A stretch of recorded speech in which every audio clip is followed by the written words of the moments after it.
Luna es una perra pitbull de 14 años ahora. Hace 3-4 años quedó ciega.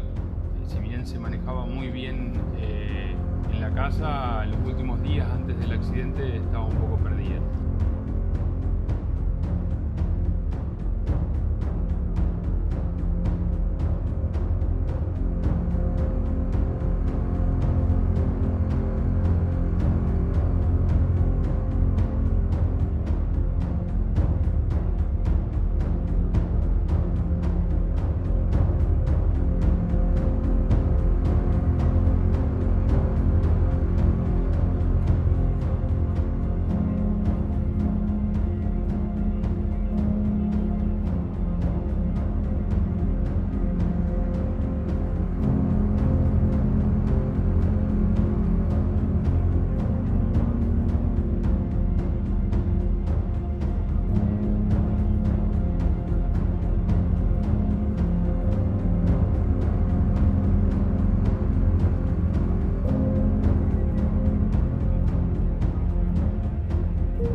El día del accidente nosotros estábamos adentro de la casa, así que no vimos lo que pasaba afuera, hasta que Luna entra completamente mojada y no entendíamos qué era lo que había sucedido.